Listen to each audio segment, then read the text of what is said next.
You hear this one a lot. Science has proven evolution, therefore evolution is true. Since evolution is true and Christians don't believe it, then Christians don't believe science and they aren't rational people. Really, let's put that claim to the test. First off, evolution in the sense that things change is evident. No rational person disputes that. Therefore, rational Christians believe it.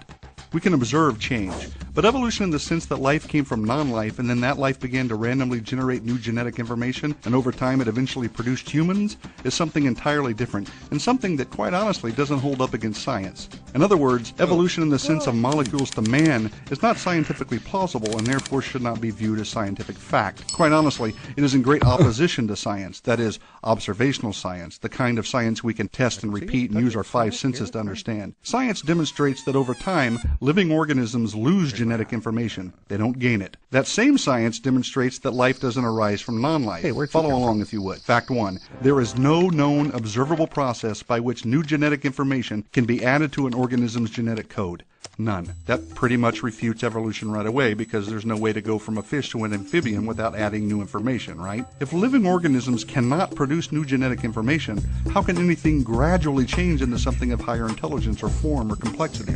That is, how can anything evolve from an amoeba to a man without adding new genetic information? The answer, of course, is that it can't. Plain and simple. Now, some have speculated and they have imagined all kinds of things and they brought in artists to produce creative renderings based on guesses, and they have been successful in telling a very convincing story that humans evolved from ape-like creatures. But those are just drawings, people. They're just stories. But what we really observe is humans are humans and apes are apes. Now, if fact 1 buried evolutionary thinking deep into the Precambrian soil, this next fact, fact 2, tosses so much sediment on it that not even the greatest team of paleontologists with the latest subterranean gizmo could dig up the remains. Check this out. Never, again, never has it been observed that life can come from non-life. So here are two major scientific evidences against evolution. I reiterate for clarity, life has never been observed to come from non-life, and there is no known, observable process by which new genetic information can be added to the genetic code of an organism. So, molecules to man evolution doesn't really make scientific sense. Yet we are all here, and life is all around us in various forms. Although evolution cannot account for this, the Bible can. The Bible reveals that the all-powerful, all-knowing, supernatural God created the heavens and the earth out of nothing, and all life according to its kinds, that is, each with its own set of genetic information.